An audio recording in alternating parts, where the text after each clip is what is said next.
Great. Yes. Absolutely. Do it up front. Yeah. Awesome. You know what else will we do up front? What's that? Hey there, everybody. Welcome back to Pixel It. My name is Kevin. With me, as always, is Phil. Once again, that's right. As always, Phil's back. He's back in the saddle, bitches. Baby. Yeah. He's here, and he's got a kid, and he's got a new house. Child. He has a child. Yes. A new home, a new child, same old cats. Same cats. wife. The cats have not changed. No, the cats are, well, God, no. They actually, we moved here, and it just anybody with cats knows what I'm talking about. That, speaking of which, you little jerk. She had to get up here and sit on my notebook. Yeah, you're talking, so she's got to listen. Changes. She said, I'm part of the show. No, they always, the adapting to a new space is always interesting. But like the first night, Jonesy immediately was strutting around here going like, no, I own this place. This place is mine. This is pretty good. Yeah, it was Ripley that was hiding behind toilets and shit, but she came around. She's in a much better place. I think she was feeling, because I'll tell you, Jonesy's our more standoffish cat. Yeah. Ripley is our little cuddle muffin. And so we thought that Jonesy was going to be a problem with bringing a new baby into the house, and we would have to like just remind her not to smother the baby. But it was the other way around. Jonesy actually has no problem with our son, and Ripley sees him as competition. And she's my God. Yeah, she's like, because she's a mama's girl. She loves her mama so much, and she sees her holding this new little baby. Yeah. And she gets so frustrated, but she has been coming around, and she'll still get in your lap. You'll be holding the baby, and she'll get in your lap, and you're like, great, I am so hot right now because I just a fat cat in my lap and this baby, which basically works as a space heater, in my arms, and now I'm going to be dehydrated and die, and this family can't afford that because they're all relying on me now. And we accidentally became a family from the 1950s. Everyone's relying on my salary. I don't know how this happens. You're wearing a bolo tie. It's true. This is the bolo tie I wore at my wedding. Yeah, it is. That's right. It's my wedding tie. Yes. We both sipped our drinks at the same time. See, we're still in sync. We're still in sync. And for all of you at home listening, it is, as we record this, Valentine's Day. And we are both married with children. And we stopped all of that to come over here. All that nonsense to come over here and reunite for this show because we love each other. And that's how it works. What is more romantic than that? Nothing. There's not a goddamn thing. No bromance. Out bromances are bromance. Period. That's right. Period. Well, Phil is back, so that means it's kind of like a new season on Pixel It. Yeah. Like kind of an unofficial new season. I think that makes sense. Official, unofficial, it's fresh. It's spring almost. I mean, got another month, a month and 7 days to be exact. Month and some change, yeah, exactly. But but look, global warming, it's basically spring. Let's be real. It's basically spring. It was 80 the other day in Florida. Oh my God. Well, yeah. The only reason Florida exists for people to live in is the nice winter. And it's not anymore. It's not anymore. It's an uncomfortably hot, humid winter now. Nothing. So with that, we're gonna sprinkle some other stuff in there. We're gonna sprinkle it around. So you're gonna see some more activity on our social media because Phil is no longer working in social media. He actively is going to start enjoying doing social media again. Yeah. It's funny when you don't professionally do social media 80 hours a week, suddenly you're like actually kind of interested in doing it for the projects you really do give a rat's ass about. So that's going to be fun. Yeah. So we'll see some Instagram posts on Wednesdays with, a little carousel action for the providing visual context for the episode that just dropped that day. And then on Thursdays, we said we're going to do a What Are You Playing on Thursdays. You'll see a carousel of the What Are You Playing up on that. sweet Instagram feed. So yeah, go it never ahead. ceases. It never ceases to amaze me how many of you people we do an hour of a show and then we get into what are you playing, and that's immediately what people jump on. They're like, oh, you're playing that, which I get, I understand. I want to know what everyone else is playing too. Sure. So we are going to have. We're putting it in order, so we're going to have an actual list of the games along with some visual aids to help you understand what it is we've been playing and remember, so that you can go back and maybe put it on your wish list if that's something that interests you. Throw it on your spicy little wish list. Do it, baby. You sexy little babies. Yeah, that's the name of our fans, right? Sexy little babies. The sexy little babies. Yeah, that's how I've always thought of them. Yeah. I don't know if that's okay to admit. What are we reading today? Let's go. Well, good news, ladies and gentlemen, because the beautiful people over at Simon & Schuster reached out to me and got us advanced copies of the new Halo book, Epitaph, by our girl, Kelly Gay. Kelly Gay, one of Kelly our favorite Gay is authors back. that we've read on this channel. We've talked about Kelly Gay before. Absolutely. She's a hell of a If you don't writer. remember, she's the one who put the Vietnam in Halo. She put that Vietnam right back in there. Good Lord. I don't know if it was ever missing, but she put it in. She put it in there with Rubicon Protocol. She really was like, "Hey, would you like a story where everybody pretty much is like dead by the end? Would you like would you like one of those?" Mm-hmm. And it's really depressing. Here's some fan. Here's a character. They're going to be a fan favorite before the end when they die. Oh yeah. I'm Kelly Gay. You'll see message. you'll see my face in your nightmares. So we've got the latest one. It will be out I believe the week before this airs, so it'll be brand spanking new. Let me double check though on that to make sure, because I don't want to. He's double checking because we like facts here. We love facts. We love facts and we love feelings equally. And both are valid. I would like to say facts do care about your feelings. I think they would if they were conscious.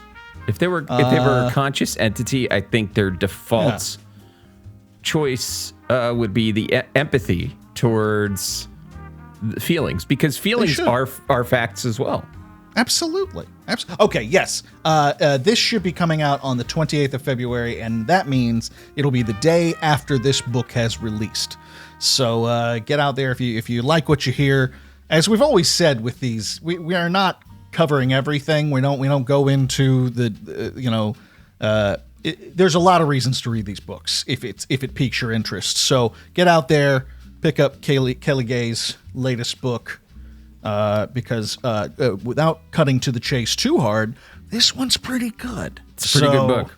Halo Epitaph. And as you can see, for those Halo familiar peeps, I'm despite having read like 5 or 6 Halo books so far, still didn't know who this guy was. This is the Didact, and he's more or less, I guess, what you would call the BBEG, the big bad evil guy, I guess, aside from Cortana in present day Haloverse stuff. Right.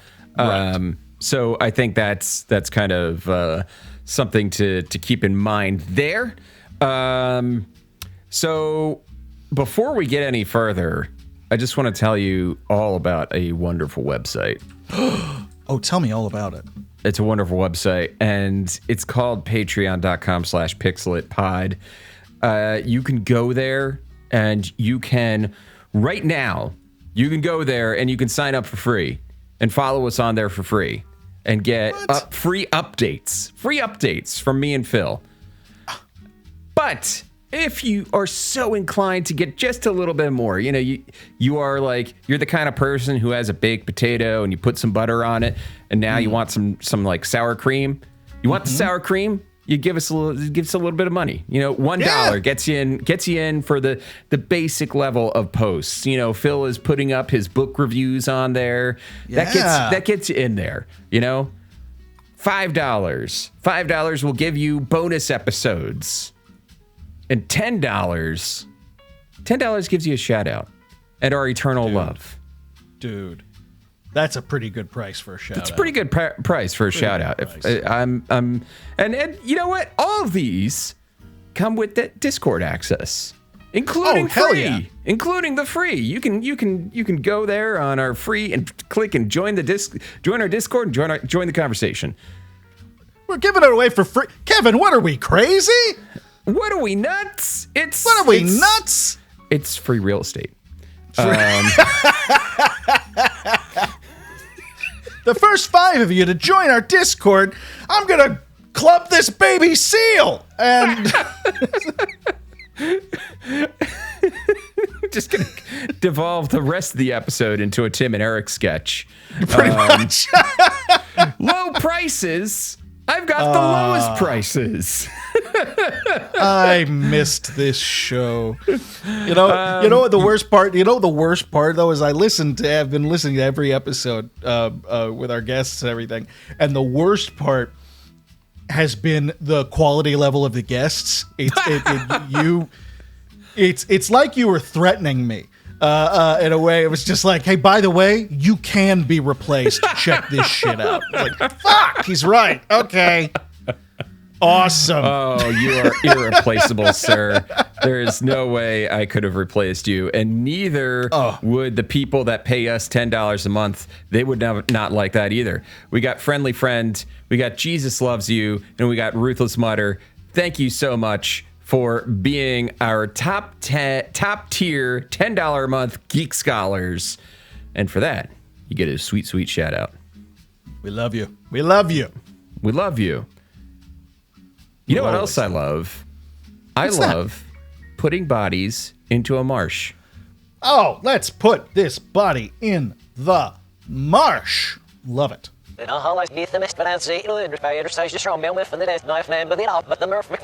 Bam. All right, Halo Epitaph. What are we doing here? What's this book about? Halo Epitaph by Kelly Gay. This one basically starts out. This is a unique book, and I'm going to up front say this because this is unique, especially for our Halo books, because it is almost like a one-act play in a weird way, where it's like the setting is the same. At least so far, as much as I've read. Usually with these Halo books, we're hopping and popping. We're up in the naval area. We're down on the boots on the ground. Yep. You know, we're hell diving. We're doing all kinds of stuff. This is just, we open on a planet, basically, where a being essentially gets reconstructed like a new sun.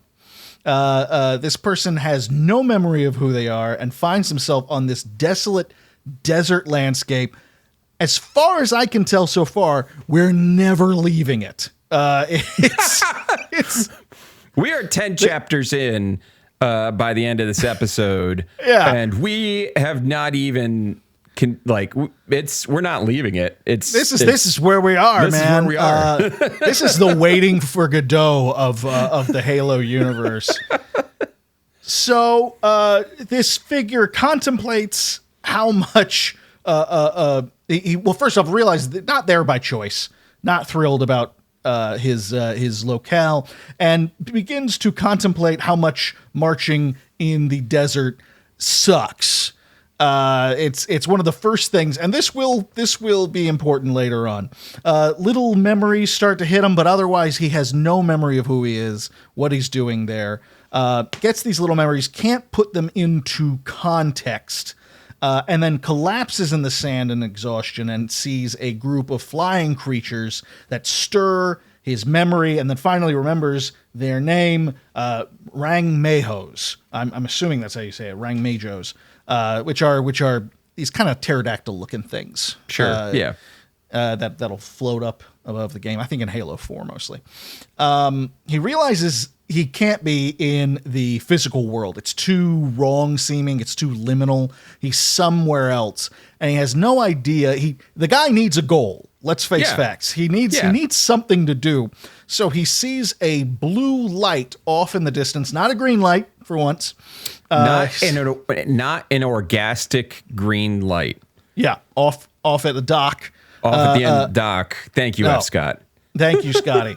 No, he sees a blue light somewhere in the distance, and he kind of focuses in on that before falling asleep on a sand dune. And we get this quote: "He dreamed of fire. From flesh to bone, it ate away at him, ripping him apart one layer at a time, tearing and burning. Stripped, pulled asunder until even his consciousness peeled free, and he was nothing but writhing, screaming embers." And that's chapter 1. That's chapter 1. We've got a man who doesn't know who he is. All he really knows at this moment is that he exists, kind of, and pain. And pain. And he even dreams of it. Hero dreams of sushi. This guy dreams of pain. And we all dream that Sisyphus must be happy. Yes, exactly, because we have no choice. So chapter 2 begins, and he awakes from a nightmare and then just continues this death march into the night, basically. The blue light in the distance is keeping him going. He still gets these memories, these little flashes of memories that keep going. He knows that he should be able to basically do anything. Like the idea of climbing a dune in his bare feet with his legs like some kind of pleb. It makes no sense to him. It's very Back to the Future too. When he's playing lone gunman, and they say you have to use your hands. This is a child's toy. Exactly. That's exactly. He knows. So he knows that he should be able to just kind of like fly or will himself up there or something, and he is just caught in the ennui and the drudgery of being a mere mortal. Oh, yeah. Poor guy. He sees simian-shaped creatures in the fog. They're enormous. They're made of metal, but they're pitted and broken down. And he knows them somehow and feels despair when he's around them. And he remembers them as war sphinxes. And he touches one of them, and reality shifts. And he finds himself in a new place and time. He's in a battlefield littered with the dead. He's now in armor. He's been here before. He is living one of his memories, essentially. He knows now that he is a Forerunner and that this is part of a war against humanity. Humanity must die. Exactly. That is his new motivation. Blue light, humanity must die. So he knows he's lost a lot of soldiers in this battle, including 2 of his kids. He's a warrior. Warrior servant. Yep. It's one of the classes of his race. One of the Forerunner. Forerunner. Yeah. And it's just his caste, basically. And they're there to kill and chew space bubble gum. Yeah. And the top level of Forerunners is Toyota. So it goes Toyota, yes. Forerunner, warrior servant. I mean, how can you beat that 4-wheel drive? Yeah, and happy Toyota-thon. I totally, to all who celebrate. To all who celebrate, happy Toyota-thon. I'm trying desperately to think of a fun feature that might be in a Toyota, and the first thing I came up with was 4-wheel drive. 4 wheels. they all drive at the same time. You climbing that hill? You're going to want the 4-wheel drive. All right. Jesus ABC, always be climbing. That's all they do in the commercials. We're just hopping around between plays where sad middle-aged men just kind of... That's all that's left. We're at that point. That's all there is. So now this poor Estragon. Anyway. Oh, poor guys. Vladimir. Pour one out for Estragon and Vladimir. Pour one out for my boys, Estragon and Vladimir. Godot never shows up.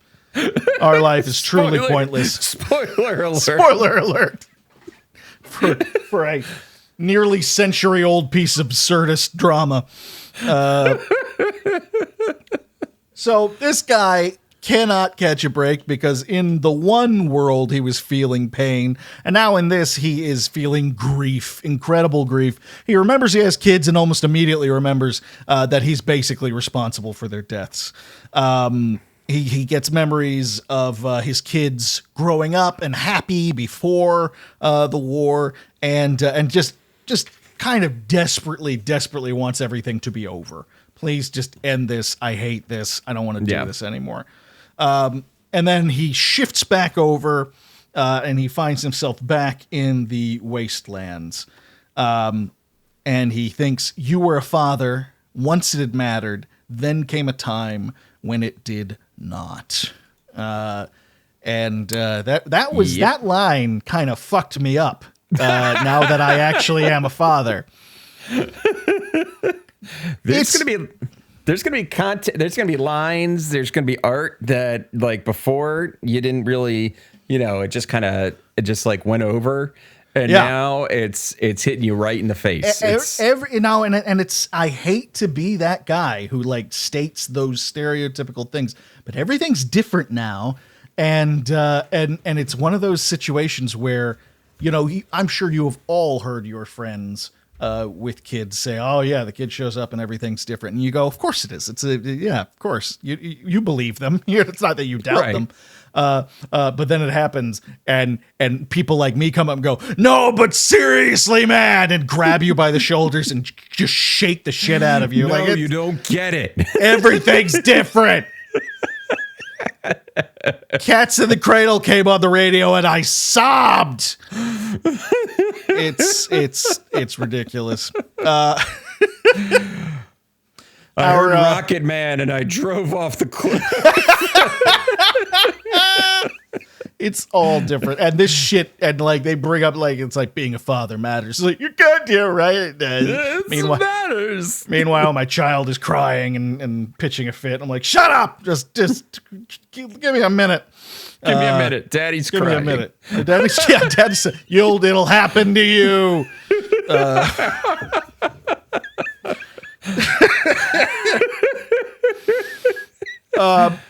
Our protagonist gets flashes of voices and laughter in his head, and the quote, "There is something rotten inside of you," which, that's a bummer. Yeah. And then before waking up in the landscape again, but now the war sphinxes are gone, and these are things that are size of skyscrapers, so that's kind of jarring. Yeah.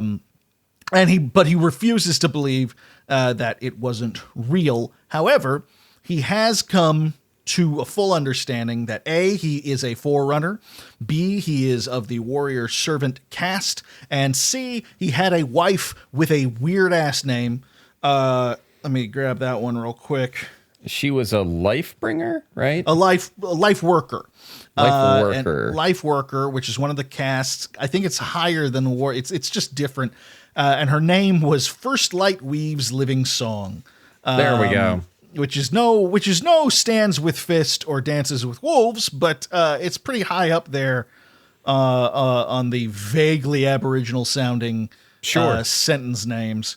Yeah. But most people just call her the librarian because she's a big old fan of knowledge, of cataloging, and the Dewey Decimal System. Yeah, I mean, Dewey, he crossed the galaxy. That's how powerful that cataloging system Once was. Dewey came into existence with his Dewey Decimal System, it was such an important moment in time and space that the knowledge then shot out like a beam forward and backward into time and space across all races and creeds simultaneously.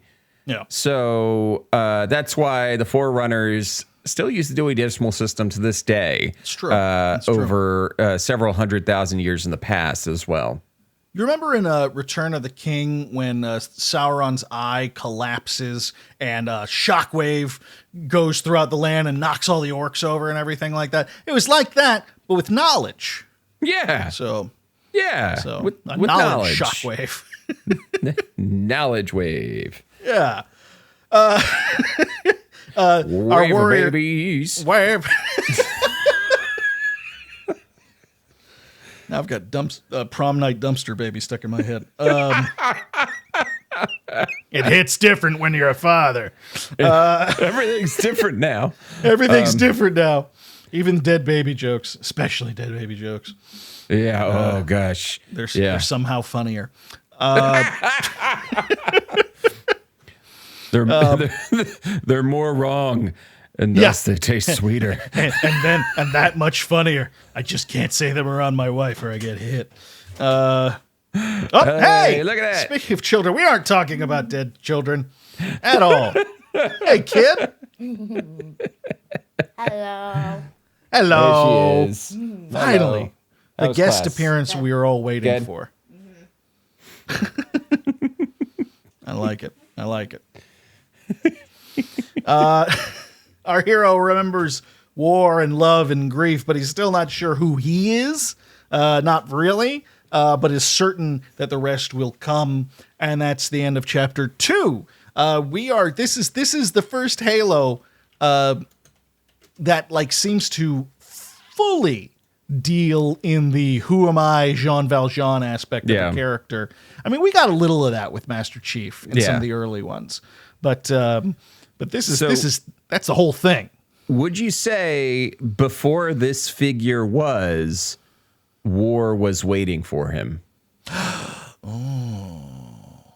Guess who read Blood Meridian? And And we have to, and by the way, me and Kevin we've already talked about it. I read it years ago. I need to read it again. And in answer to your question, yes, we are going to have a bonus episode where we just sit around talking about Blood Meridian. Yeah. Maybe not today, maybe not tomorrow, but soon. And it will wreck the rest of your lives. It's going to be 7 hours long. Woo! Jesus. I met someone at work the other day, and we were discussing children, and he showed me a picture of his son, and I said my son's middle name is Steinbeck, named after the author, and he said my son's name is Cormac, and I said like Cormac McCarthy, and he said yeah, and I went dude, that is. Wow. Okay, that's heavy. I love it. I respect when that. do you give the kid a book based on the namesake? Let him find out on his own. Hopefully, he's in his 30s. Comes to you and throws "No Country for Old Men" at your feet and goes, "Is this what I'm named after?" And you go, "Yeah, yeah." I wasn't going to tell you that when you were 12. Come on, I wanted to give you a fighting chance. Oh man. Let's see. Chapter 3 begins, and we're still following the blue beacon. Now that he can remember all this cool-ass armor and advanced technology that he used to have access to, he is super annoyed that he has to do all of this stupid walking. We get miracle armor porn, essentially talking about all the cool shit that this armor basically provides you with everything you could need physically, emotionally, even ceremonially. You can use it for rituals. It'll calm you down when your heart rate goes up, and it'll protect you from bullets, which is nice. Very nice. Which one would say is the original point. Are you forgetting something? Sexually? Yes, because come on. I thought I brought that up in emotions because sex is emotional for me, Kevin. It's an emotional experience. It's an emotional experience. It is a feeling. Why am I still doing this? And that is a fact. Yeah, it's true. It's true. Ladies. So like I said, miracle armor. The dusty air obscures the beacon, so he kind of sits and waits. He realizes that he should be hungry and thirsty. He isn't. That tells him a little bit about more of the liminal space that he is inhabiting. The dune underneath him collapses, and he falls into an opening, an enormous sphere. Images flash in the sphere's walls of a Forerunner battle at the last human stronghold, which is called Sharun Hakor, which is built on the architectural remains of the precursors, who are the creators of the Forerunners. So The Forerunners are Toyota. The precursors are built Ford Tough. Yeah. Very superior. And brutal. He sees more of him. He sees images of himself with his wife and steps onto this planet. He enters a citadel to find the totally seriously named Fort Henshaw Oberon, who is a human and is the Lord of Admirals of the human side of things. And he remembers realizing that the human aggression wasn't for them specifically. It wasn't aimed at them, but that they were trying to hold back the flood. Right. And the only way to hold back the flood is basically burn everything in its path. Yep. So he orders that they basically order that Forchenko and all the humans in the Citadel have their consciousness separated from their bodies. So this is this thing is terrifying. Yes, by the this way. is insane. This is insane. The composers. So there's this device which basically, so you don't die-ish. You're not dead. Yeah. But the essence that is you is ripped from your, like, it's like a soul being ripped and all of your knowledge being ripped out of your body and then ultimately cataloged into the general pool of knowledge of the Forerunners. You and all of your memories and experiences are turned into raw data, essentially. Yeah. It's crazy. And the humans, and basically because of this, humans devolve back to a like pre-evolutionary hunter-gatherer state, which basically means we start over, but we used to be advanced. And as Kevin pointed out, and I literally wrote in my notes, this is some fucking Warhammer 40K shit. Yeah. Yeah. This is crazy. So it's like it says we de-evolved the humans and dropped them back on their natal world. So like at some point they were, originally on Earth and we just kind of dropped them back there, de-evolved, and we're like, well, see you around. Yeah. Good luck. You won't be any trouble for another 10,000 years or so. Let's see how that works out. Oh, hundreds of thousands of years. If it's this I was about to say we did.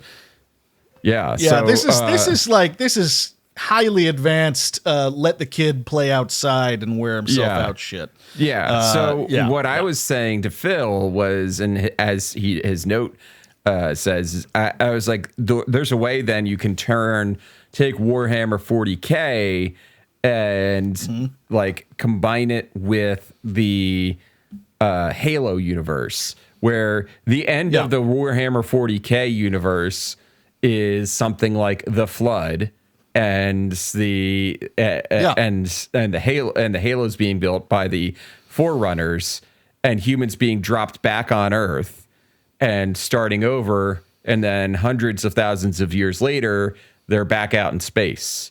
So I was like, you can headcanon that if you wanted to.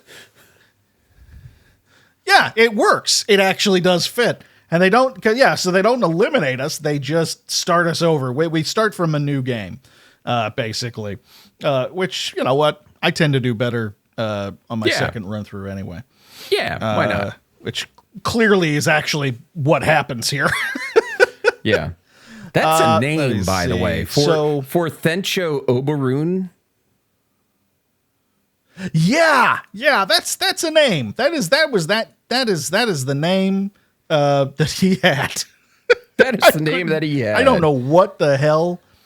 That is you know what I thought about it? It's like if you're talking about crazy advanced pre-hunter-gatherer humans. Before they were devolved, I was thinking a little bit of Jeff Goldblum as the game master in Love and Thunder. Yes. Just like clearly a human, but like this kind of colorful offness about him. Yeah. Yeah. Exactly. So maybe that's what it is. Oh Lord. Okay. So, our protagonist. continues into the Citadel to find a prison that contains what they call the Timeless One, which claims to be a precursor who they thought, the Forerunners believed that they had all just gone off and just died off or disappeared. There's this great big mystery in their lore, and and he tells them, "No, you guys killed us off. You pretty much killed us off." Which, who's surprised? I'm not. Kevin, are you surprised? I'm not surprised at all. The precursor, not admits, but bursts the bubble of our main character that they were we just left. We just disappeared into the fog. Like, no, you killed us pretty brutally, and I'm one of the last ones. So he sees himself discussing humanity's defeat and the flood with the Forerunner leaders, including the Master Builder, who successfully argues for building the halos to keep the flood sealed away across the galaxy, which infuriates him. It's a terrible idea, he says, and and because he gets shouted down, he gets exiled. Which that's pretty harsh. But he gets mummified. Yeah, they mummify him and put him in a cryptum, which is basically that sphere that I mentioned before, where it will keep him in suspended animation for a very, very long time. They're not going to kill him, but boy howdy is he going to lose some of that reading time. It's going to be a real bitch. So he's back on the sand dune. He tries to remember what happens next, but suddenly sees the blue beacon again, and it's on top of a tall, silvery tower, and he runs towards it, and that is the end of chapter 3. Now, for those playing the home game, this is basically just the longest exposition told in flashback form ever. But A, it's pretty well written, and B, it provides more context to this character than I believe you would have gotten just playing the game. So that's because cool. it's less of a flashback for the reader's sake. I mean, it's all for the reader's sake, but yes, it's in service to the character literally piecing himself back together. Yes. That's exactly it. He is literally piecing his body. He put his body back together. Now he has to put his mind back together. Right. So chapter 4 starts with him running off into the storm to follow this tower. There's a sandstorm, by the way. He sees these figures in the wind who are kind of toying with him. They pop him one, and then they hop back before he can retaliate. And he believes they're armigers, but different.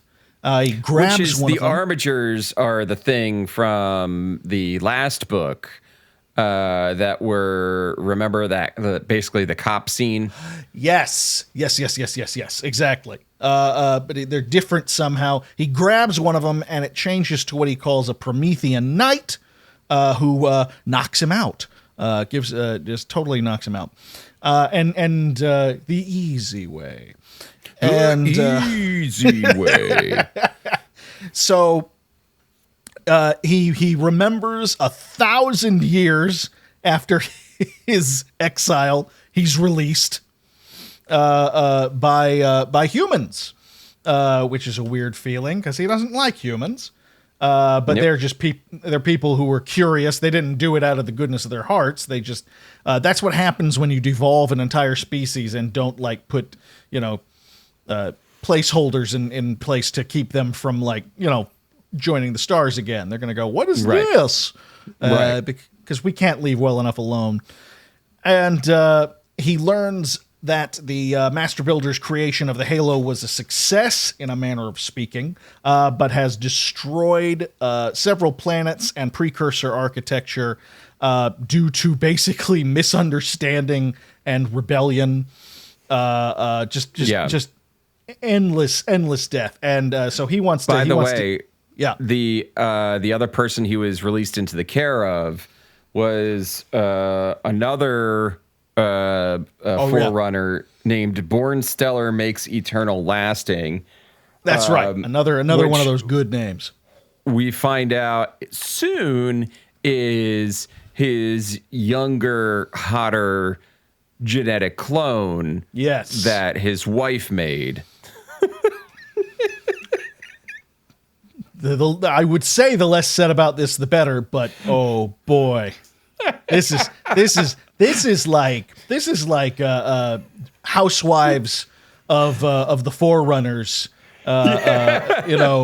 Juicy. Housewives you can take a of Forerunner County. Oh God, just chew up that conflama. Why don't you? It's so good. So juicy. So juicy. So he goes off. He has to confront the master builder. The master builder finds him, interrogates him, which is a nice word for, tortures him. He's sent into flood-infested space in a stasis bubble, and meets with the central intelligence of the flood, which is called the Grave Mind, and his interactions with it leave him completely warped. Just completely he is a turns him out of his stained mind. entity. He is not of his right mind anymore. No, he is gone. When he manages to get away and returns to his own galaxy, he finds that many planets have been overrun by the flood. And at this point, we're past an exposition dump. It's an exposition ocean, basically. The Master Builder is finally brought to trial for violations against their honor code, which is known as the Mantle. We get the... is this the plot line of Halo 4, the Forerunner that converts to the flood? Basically, mendicant bias? Yeah, I think so. I can't remember which. I don't remember either. Forgive me, guys. I'm not as up to this stuff as I could be, but I don't want to. I've got lots of things going on. It's just so much stuff. Leave me alone. I have a kid. Leave me alone. They're like, well, you could have done that with the Halo books before you had a kid. It's like, shut up. Shut up. Don't poke holes in our logic. Leave me alone. Why are you so obsessed with me? He doesn't even go here. Yeah. So we run into the mendicant bias, which is a Forerunner that converted to fighting with the flood. It destroys the Forerunner capital and all but two of the Halos with its own stolen Halo. When he finally meets up with his wife for the first time, who he's been dreaming of finding her again one day and all that stuff, because they really did love each other, he is now a completely different person. And all things considered, not really a big fan of her, if we're being honest. Let's see. It says, but he felt the pressure to be what she expected, wanted, and hoped him to be, and it twisted his heart. He was misunderstood, betrayed, and cast aside. The lengths to which she'd gone to save her precious humans, the enemy responsible for killing their children, were not apparently extended to him during his darkest time of need. She had simply accepted his fate at the hands of the Master Builder and never looked for him, never attempted to save him from the burn. Which, when you put it that way, that's some cold-blooded shit. Yeah. And she's got the younger, hotter version of you that she made herself. So what? Yeah. That's not so great. So he's not doing good, is what I'm saying. He is feeling serious jealousy of this genetic copy of himself. He is being cucked by himself. It is a lot. It's a lot to take in. Yeah, it's like a James Bond thing, the Forerunner who cucked me. He was sent out into a portion of space that is so destroyed and overwrought with the flood that they just call it the burn. The burn. It's just part of the galaxy that's just the burn, as in burn it, like burn it. Yeah, just burn it all to down. the ground. Yeah. and he loses his mind there because, you know, he saw things, man. Yeah. You know, you weren't there, man. He went through his apocalypse now. Yes. Yes. He did the horror. And he gets there, and the grave mind is sitting there with his shirt open, and he sounds a lot like Marlon Brando. Yeah, it's and then weird. And then he cuts a cow's head off with a machete, and it's just too much. I need to watch that movie again. Spoilers for Apocalypse Now. It's kind of, I mean, it's one of those movies you can't really spoil. I don't think. You have to really experience it. It's spoiled. There's no such thing as spoiling that movie, because no matter, I could tell you moment for moment what happens in it, and it would still fuck your head up when you actually watched it. So, he gets back and finds his wife made a copy of him, and you know, it's not great, man. It's not a good feeling. And then while he's dealing with this, he can't put on Sunny Day Real Estate or American Football and feel his feelings, because the flood attacks their planes. So he finds the digital code of all of the in stasis humans. Remember we talked about that? Yeah. Finds those guys and puts them into Promethean war machines and calls them his knights. So we have got human golems, kind of, in a way. Like, sure. So his wife is pissed because her whole thing is about life and sustaining it and saving it, and the whole point, that was her baby, like keeping all the humans in data, like that was one of her big magnum opuses. She's furious with him and incapacitates him and seals him in another cryptum. But the cryptum, ironically, is the only thing that protects him from when the halo goes the fuck off and destroys her and basically everything. The last of the Forerunners, basically. Yeah, exactly. So he's back in the desert. And he's in the desert. It starts to rain, which is always a good sign. He remembers being sealed away for, quote, 1,000 centuries, which I thought was just a bit of poetic license, but it turns out that is absolutely what they mean, as the galaxy changes. And I apologize. This is when he was woken by humanity. This is when it happened. Humanity gets curious, finds this thing, and wakes him up. And he wakes up and goes to war with humanity because he needs a project, basically. He just needs a hobby, you know? He needs a hobby. He is so bored. He's been in a bubble for 100,000 years. Yeah, you know? Yeah. He is bored. I can't read The Bridges of Madison County again. The books in this fucking sphere suck. So he goes to war with the humans and is defeated by Master Chief, which is the end of Halo 4, essentially. And is defeated by Master Chief, and the only way Master Chief has been trying to kill him so many times, and the way Master Chief kills him, he throws him into the midst of several composers. Yes. And those things finally rip him apart. Yeah. He basically nukes him 7 times or something. It's crazy.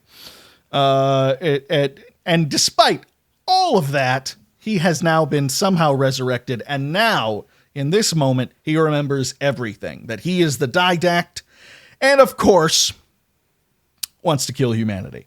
So, that's chapter 4. He remembers the important part, killing humanity, which, so, just to recap, everything that he remembered, was it humanity's fault?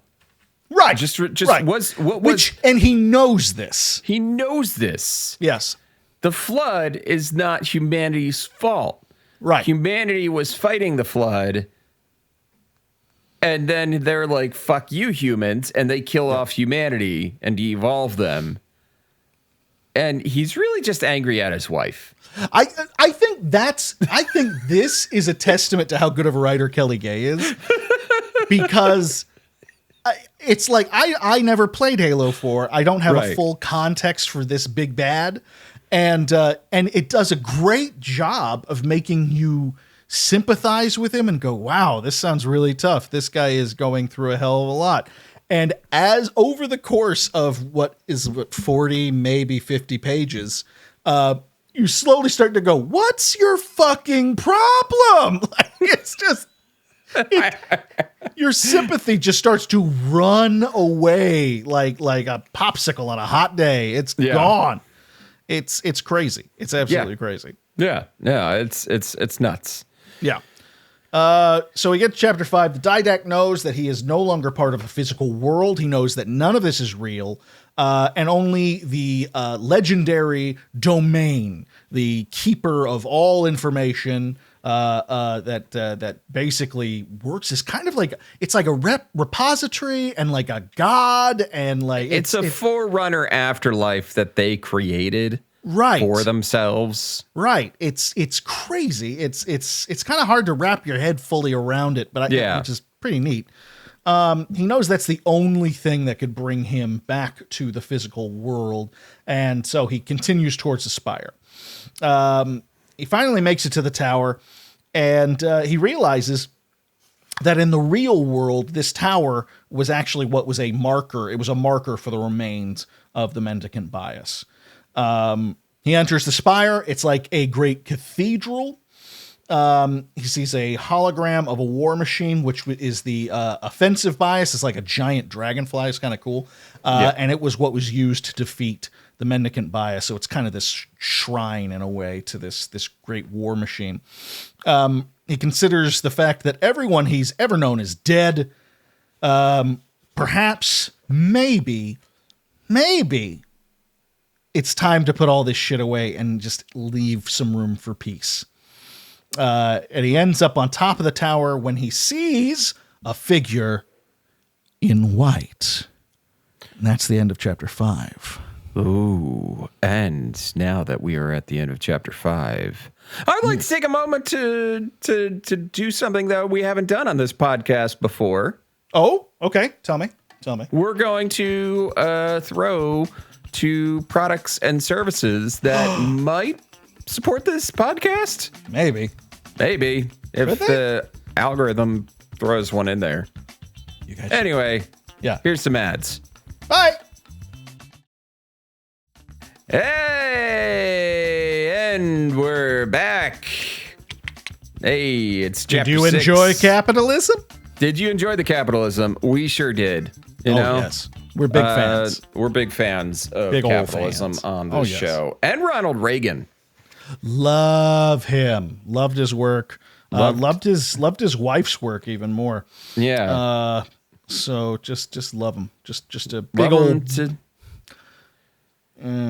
big old piece of fucking shit. He's in hell. He sucks so much. Just one of humanity's greatest failures. Somebody was pointing out that if you like looked at really anything that was going wrong right now in the U.S., it's Reagan. It's an extension of the stuff Reagan did. Yeah, you can draw a direct line. It's a bad time, folks. Yeah. I mean, Nixon doesn't have his hands clean, but Reagan really turned it into an art. Oh yeah, he turned it into an art form. It lasted. Anyway, I guess what we're saying is join the top tier of our Patreons for a shout out on the show because we need your support.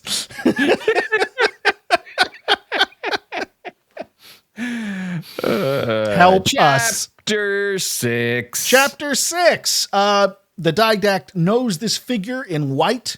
He realizes that he's at the remains of the domain, and the figure is Haruspis, which is an intermediary for the domain, kind of like a priest / engineer. Yeah.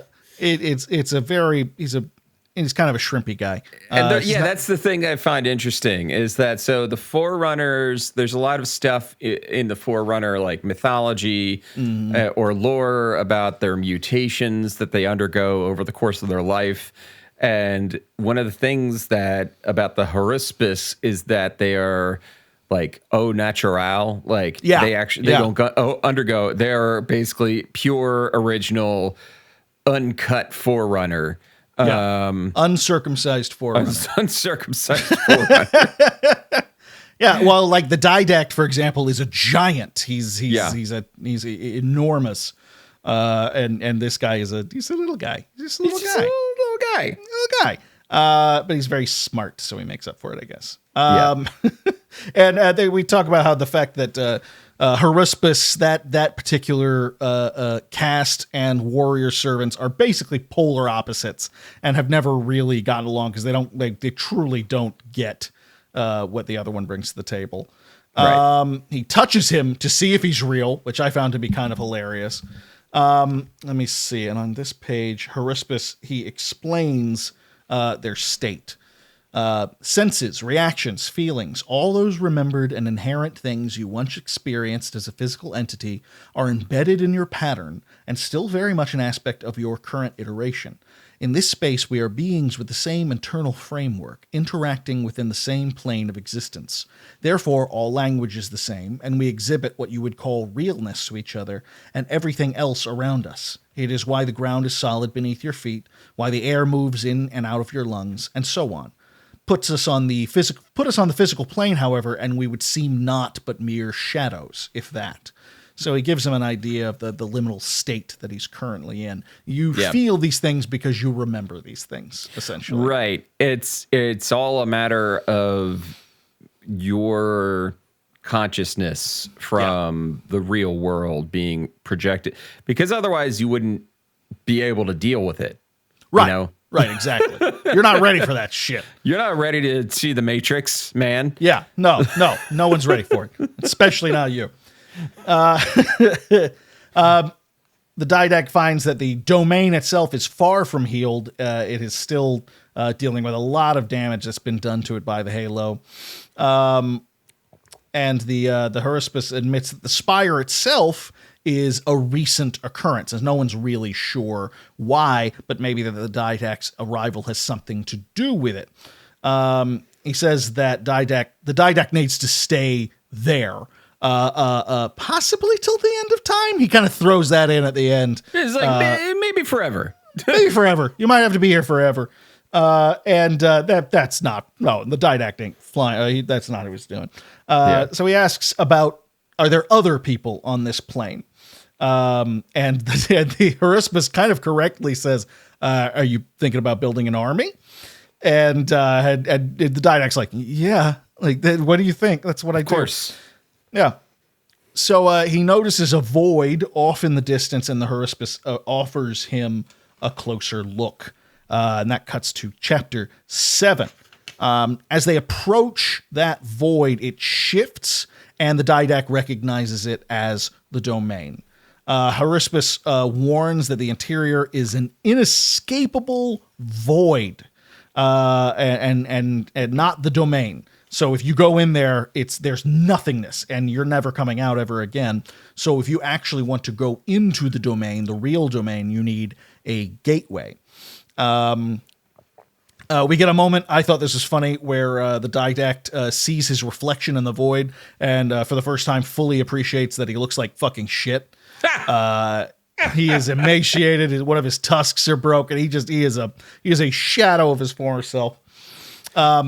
He notices that the void doesn't really affect the Haruspis. So one of the funniest scenes in this entire series of books occurs where the Didact grabs the Haruspis and tries to use him to gain entrance. Yeah. Like the old piggyback rule. Yep. And they both get kicked out, and then instead of going, oh, that's weird, why did that happen? He just grabs him and does it again. just keeps doing it. Just keeps doing it, and it's so funny. And then, as if in response to all of this fucking Three Stooges shit, a gigantic portal appears, and an enormous construct, that looks like a warrior servant, exits the portal, and basically tells the Didact to piss off. Like, knock it off, buddy. Yeah, like, what are you fucking doing? This is not for you, man. No. This is the Warden Eternal, and he basically looks unstoppable. So, what do you think the Didact does? But he tries to sneak in behind the Warden Eternal. Yeah, Bugs Bunny style. Thinks this is going to get worse.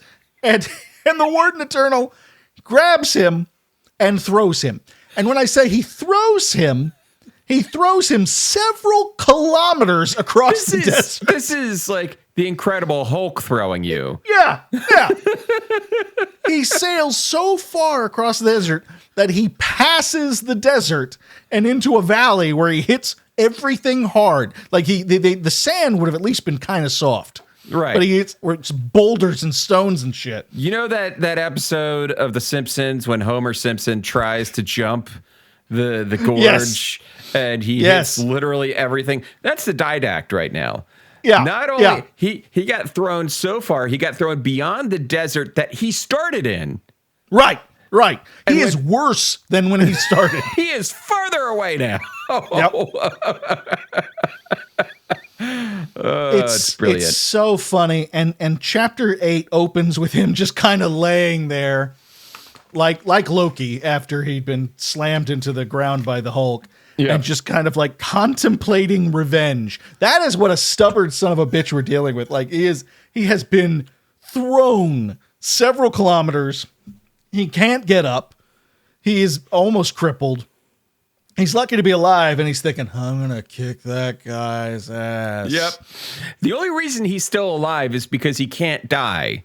Because he's in an afterlife, so to speak. Right. That's it. So he has himself a nice little sleep, coma, whatever, and wakes up at dawn and sees ghostly figures off in the distance, and realizes he figures these are probably the other living, the other figures that live there that the Haruspis mentioned. Because he had asked, are other people here? And he's like, oh yeah, there are a lot of people here. So he follows them to a basin, and see, it's full of Forerunners. They're all Forerunners. They are in some kind of limbo, and he feels just terrible. He just hates it. He sees how far we've fallen, basically. Right. He heads to some boulders to make camp, and someone starts throwing rocks at him and mocking him. Which is great. It's like very the brownies in Willow, it's like, and I stole the Daikini, it's like crazy. These guys are throwing the rocks at this formerly like one of the highest ranking people in Forerunner society, and these little shits who've been probably dead longer than the Didact was alive. Right. Just like throwing rocks at them. And it's like, you know what it's like? It's like they've all turned into Kuno from Disco Elysium. Right. It's Kuno doesn't fucking care. It's great. It's just, and he's just so confused because no one treats him this way. Like he doesn't even know how to properly react to this. Perish the thought. No. So finally, he finds this hidden off area, finds this figure, and it is the Confirmer, who basically sold him out to the Master Builder. So he calls him a traitor, and the Confirmer calls him ugly, which is a nice touch. It's a good touch. Yeah, it's a good touch. Yeah. Yeah, chapter 9 opens. The Confirmer he realizes completely cracked. His time there, he seems more corporeal than the other ghostly figures. He wonders kind of if his madness is what's keeping him a little more physically there. Yeah, he gives him some good punches, just because he wants to, but it doesn't really Socks do him in the much. gut one time. Yeah, it doesn't really. It's they're both just shadows of themselves. Yeah. But he's still, the Didact still finds himself relieved to find another Forerunner there. And with that relief, the Confirmer starts to actually show regret. Because at first he was like, yeah, I did what I had to do, then he starts to feel some regret for selling him out. Right. Their conversation draws more Forerunners, one he even recognizes as the Grammarian, maybe more on him later, I'm not sure. And the Didact explains to all of them, because they do not know, they ask about the Forerunner civilization, what's going on out in the world, and he explains to them that this civilization's over. There's no more. They're either completely dead, and the last of them left the galaxy a long time ago, possibly including his clone. His sexy little clone. His wife is dead. He knows that. He knows his wife is dead. His clone pieced out and left the galaxy. Thanos style. Wanted to. So got a farm somewhere. Yeah. The Didact in response asks them about the Warden Eternal, and it's confirmed that guy is not stoppable. He is unstoppable. Yeah. Yeah, don't fuck around with that guy. No, don't bother. Big robot man with void powers, and he just threw you to kilometers. You know, learn your lesson, please. So, but the Confirmer does tell him that a rift had recently opened with humans camping around it, and which is nuts. And kind of disgusts and angers the Didact. And then he also suggests that it's possible that the Didact's wife might be around. That she might be around there somewhere in that afterlife. Didact searches the valley. He searches the valley for her, can't find her. Finally gets back to the desert, and he sees the rift in question, but avoids it. It just nothing good happening there at this point. Yeah. So instead, he makes his way back to the domain and the Warden, and just kind of sits and is just waiting for an opportunity to attempt to get past the Warden again. And he sees that the Warden is kind of observing some small figure in the sand, and he looks closer and realizes it is Cortana. Fucking Cortana is there. Cortana. So, and that's the end of chapter 9. Chapter 10 opens with the Warden essentially denying her entry. It's a pretty good spiel. It's a good bit. She's just like, come on, let me in. Yeah, she is even when Cortana's the bad guy, she's pure Cortana. She says, "Aren't you bored here?" Cortana was asking the Warden. "Manning this gate year after year, century after century. You were made for more than this." I love it. Come on, she's trying to get. Join my side. You know, right. I'm doing things out in the real world. I could use a guy like you. She's trying to give this giant construct being his Belle moment from Beauty and the Beast. Like, there must be more than this provincial life. It's great. And the Warden's not taking it. He's trying to hit her, but he can't land a blow because she is a halfling with like a plus 20 dexterity bonus or something. Didact is watching this, and the Haruspis joins him. And admits he's kind of worried about why Cortana would want in the domain anyway. He's not thrilled about that fact.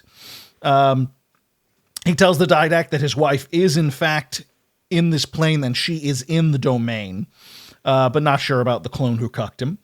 The clone who cucked me.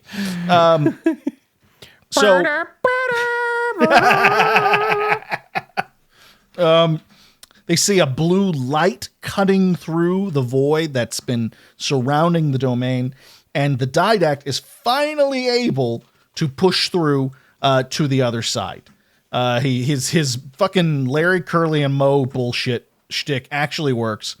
Well, it works because Cortana is distracting. Right. Like, the Warden is off fucking around trying to catch Cortana, which, dude, Cortana is just a literal holographic projection. Right. She will and is an AI with infinite reflexes. You will not catch her, but the warden keeps trying. Yeah, he's like a cat with a laser pointer. It's just the end. It never ends. And maybe he is bored. Maybe that's the sign. He's like he is really fucking bored. So he makes it inside the domain. It is desolate. Another victim of the Halo. He demands access to different parts of the domain.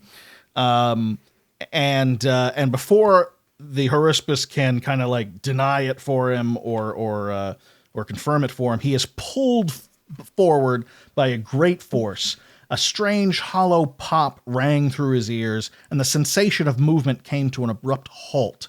There was no color, no sound, no sensations of any kind, just the absence of everything except the sound of his own illusory breathing. And then, slowly, another world was painted into being around them. And that is the end of Chapter 10 and our section today. Whew. It's a good spot to leave off, too. I think so. Yeah. That's... There's a part of me that kind of wanted to end it with Cortana, but not enough. As I read more, I was like, okay, yeah, that not enough happens with her just yet to make that a proper cliffhanger. Yeah, that's an awesome little bit there where it's like he gets pulled into another plane of existence right at the end because the Haruspis is trying to tell him like, listen, buddy, it's not my decision to make. yeah, I can. And now that they're actually in there, the Haruspis is like, I have lost control. I don't know what's happening. He is starting to panic. You feel kind of bad for him. He's like, this situation has gone above and beyond. Where I thought it would go. And then they get pulled into a painting, basically. Yes, exactly. What is this? Is this basically Halo? What dreams may come? A little bit, yeah. I mean, yeah. It's this weird, hidden from the eyes of God kind of section that they're in. But yeah, it's that's pretty much it. I don't think, and like I said before, I don't think there's never been a Halo book. I do not believe that focuses so much on this one section. Yeah. And I think that and based on that and based on how she did with the Rubicon Protocol, I mean, Kelly Gay's really good at that, at taking like a kind of a less traveled place in that universe and making it really interesting and valid. Yeah. I mean, this is what do you think so far? I'm having a terrific time. I'm hooked. I want to find out more. I think it's really fascinating that this is the first Halo book that we've read. Actually, no, I take that back. It's the second Halo book that we've read that... No, I untake it back. This is the first time that we've had that so far through 10 chapters, we've had a strict point of view with one character. Yes, like I don't think that's ever happened. We are ride or die with just this guy. Even in the book that the Flood jumped around to a few points of view from for some other characters. So I think it's really interesting. And that's based on Halo 1. And in Halo 1, you play as Master Chief the entire time. But in the adaptation, The Flood, there's stuff there's non-Master Chief stuff. It's crazy. I think you're right. I think this is at least the only time we've ever read anything like this. It's the only one we've read. There might be others out there. I mean, there's 1,000 Halo books. It's true. It's true. It might. And we're gonna read all of them. So we're gonna get through all of them. Don't worry. We're working on it. We're working on it. But yeah, I'm really liking it so far. Same here. And I think it's really painting it. I like and what's amazing about Kelly's writing is that I was able to kind of get caught up with, all right, well, there's this guy, this Didact, this is the shit he did, and this is the situation he's in. With that, I never played Halo 4, you know? No. So I agree. I think it's impressive because I'm taking the notes on this. And so when something would come up that I wouldn't necessarily recognize, there wasn't a single time that happened that I went and got some context for it that she didn't end up explaining it. And not necessarily in a hammer over the head kind of way. Right. It's just it's well crafted. It's just, this is a good book. This is a good. It's a good book. Ripley. Good book. So there, Ripley. Yeah. Well, having said all of that, Kevin, I have one last question for you, my friend. What are you playing? Okay. I wasn't expecting that. I know. I'm putting you on the spot, as always. Okay, so what am I playing? I have been playing a lot of Persona 5 Royal. Lovely. The game, I got Persona 5 Royal when it came out so Persona 5 was like 2016. I want to say the Royal version came out in like 2018. I might be wrong. But I got it when it came out. I was like, I haven't played any Persona games. The style looks kind of neat. I like the music. Let's give it a shot. I played it a little bit, and I was at my computer and when I played it, and just didn't really click with me. So years go by, and I just kind of like polished off a bunch of games. I'm actually playing a few right now for some new Bullet Time episodes that are going to be coming up this year. So, look out for that. But I've been playing a bunch, and I've beaten a bunch, and I had beaten a few big games on my own list and I was kind of like looking for something else to play, and I didn't. So I saw Persona 5 Royal sitting there. I was like, I'll give it another shot. Fired it up, started playing, and now it is totally clicked. The key difference is I'm playing it on my Steam Deck. Yeah. And something about the Persona 5 or Persona 5R, it's really good as a handheld game. It's really good as a game that you can just sit. You have the TV on. You got some home renovation show up on. It's 9:00 at night. You're just trying to wind down. You got Persona playing. It's good. And there's a lot of neat things about it that make it good for somebody like me who I'll be playing and be like, all right, yeah, hurry, I want to get through this.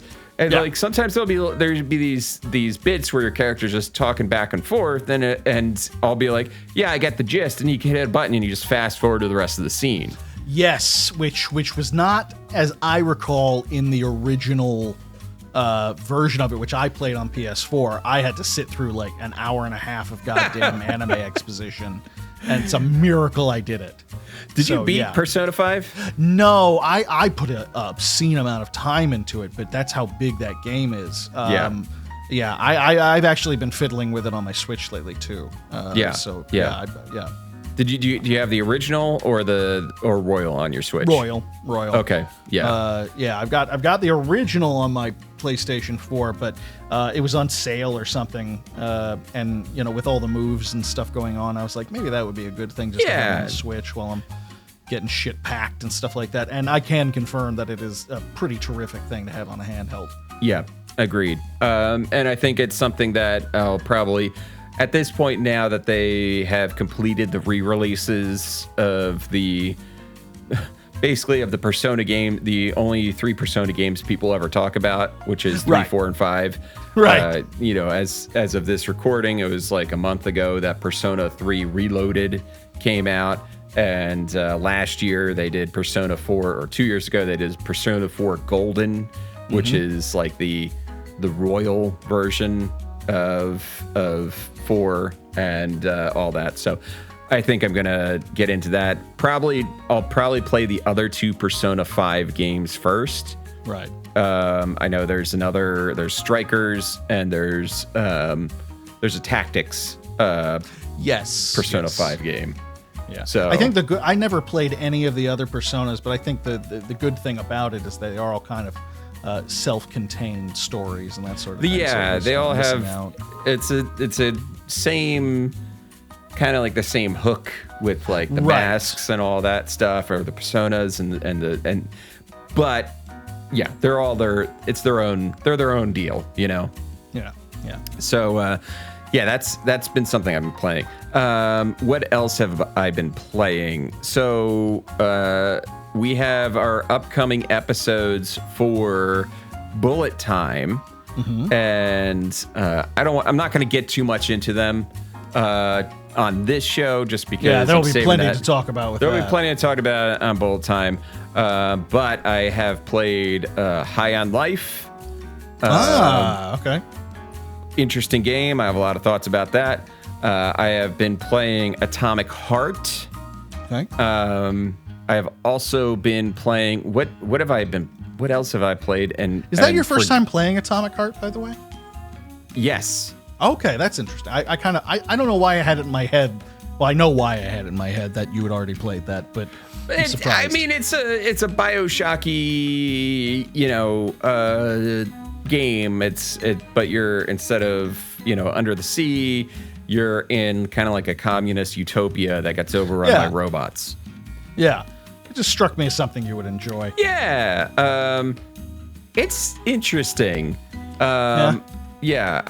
It has like real moments of gold and then real moments of this could have been baked a little bit longer. Okay. I think I've heard basically that. So that's good to know. Okay. We also are we got Scorn coming up. Oh shit. Yeah. Have a lot of. Oh boy. Oh buddy, tune into that episode. Listen to my thoughts on Scorn. I got so much. I got bags of thoughts on Scorn. Mostly very angry. Sure. I remember that one. I remember I wanted to play that one. And normally, even if you don't like a game, or if I'll still give it a shot.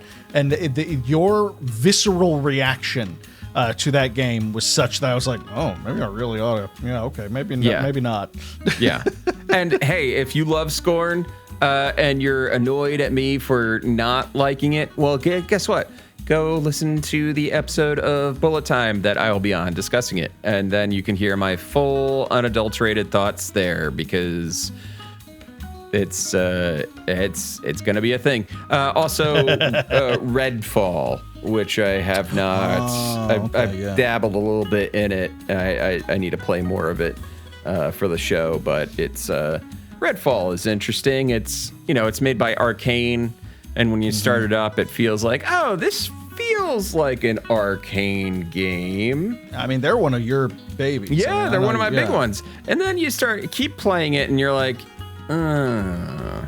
this feels like at some point an executive was like, make it a live services game. Yeah. Really? That happened? Huh? Wild. Wild how that happens. In this day and age, that's strange. In this economy. Yeah, exactly. But the next game I'll talk about at length is because that's not for Bullet Time, is a game that I've become recently obsessed with as of yesterday. By the time this episode comes out, the game will be available for purchase. I've been playing the demo that was released during Steam Next Fest. It is a game called Balatro. Balatro. It is a poker roguelike. You have my attention. Okay.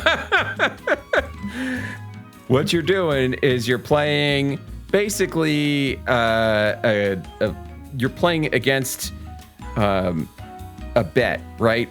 So let's say the first round is the small blind, and you have to win 300 chips.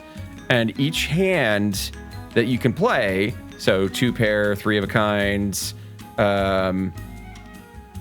has a number of chips that it earns by default, and a multiplier. So let's say 2 of a kind, a pair, is 20 chips times 2, right? Okay. So if you play that, you'll get at least 40 chips. And then on top of that, let's say it's a pair of 10s. So each 10 is plus 10 chips. So it becomes 40 times 2. And you get 80 chips, right? Okay. So that's kind of like the gist is like and the better hand you have as you go up, like 3 of a kind, flush, straight flush, royal flush, etc. The higher the chips, the chips and the multiplier is, so you earn more money.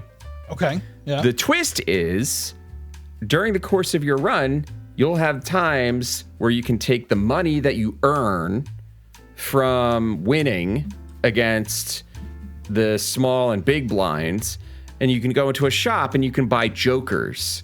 And the jokers add little abilities to your hand. So some jokers will say, for every diamond that you have in your hand, that is scored in your hand, you get a multiplier of +2. So your multiplier goes up. Say you have 2 diamonds, it goes +2 +2. Right. So then your multiplier is like ×6 or whatever.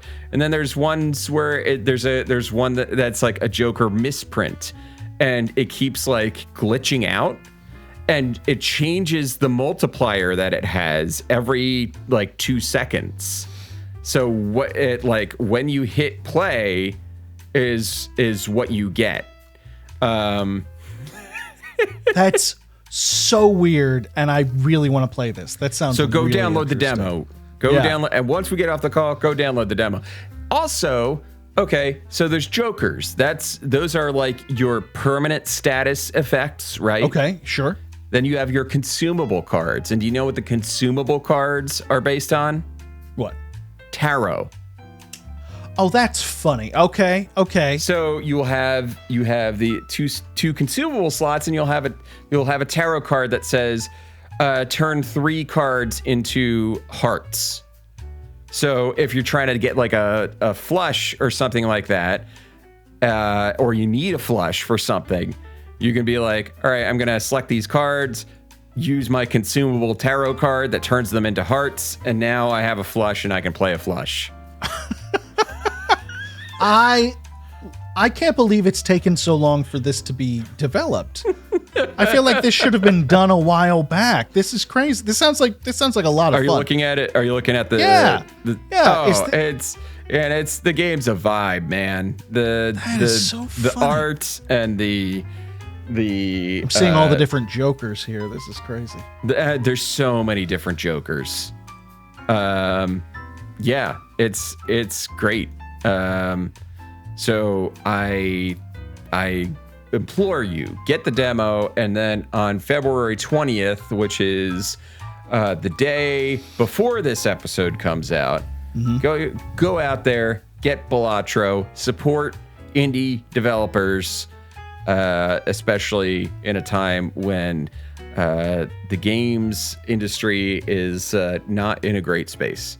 No. So yeah, get all the indie games you can. That's all there is to it. I think that's honestly kind of the moral of Bullet Time in a way. Yeah. Support indie games every chance you get. Yeah, exactly. So Phil, that's what I've been playing. What have you been playing? Well, the most important and time-consuming game that I've been playing in the past few months is called Move Your Home, Cat's Wife, and Newborn Son 400 Miles Away, 3000. There is no platform for it. It is a handheld game, but not very convenient. And that one's the main thing I've been doing. But I have also I have been playing some games. I tore through the first act of Warhammer 40k Rogue Trader finally, because you're insufferable and you gifted me that game. Yes. And it's pretty terrific, I will say. I'm enjoying the story. I'm enjoying the universe. I like the system.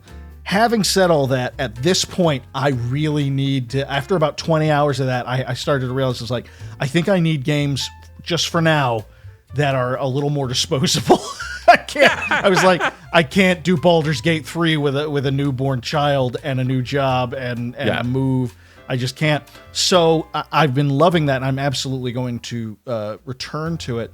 But the game that I probably racked up even more hours on with that is a game called Luck Be a Landlord. Okay. Have you heard of this? I have not. It's so appropriate that you bring up Balatro, because Luck Be a Landlord is very similar. It is also a roguelike gambling sim, but it is slots. It's super lo-fi. You can get it on your, I think you can get it on Steam, but I got it on my phone for about $5. And you are a tenant, and your landlord, has given you a place, not given you, but you're living in this place, and it has a slot machine in it, and you are playing the slots to pay the landlord back, and the amount of rent you owe changes, and every turn is every pull of the slot is a day. So if you owe the landlord $50 in 7 days, so you need to earn that $50 through the slots, and every turn you get to add another symbol to the slot machine, and every now and then you get to add items that function similar to what you're talking about, I think, with Jokers, where it's like there's a big change, and different symbols react differently to each other. Like, for example, if you get a milk and a cat next to each other, the cat consumes the milk and you get bonuses. A fun... It's actually very addictive. There are 20 floors. I beat it all the way up to the 20th floor, and I think it is a deeply anti-capitalist game and very funny. And it's not even subtle about it either.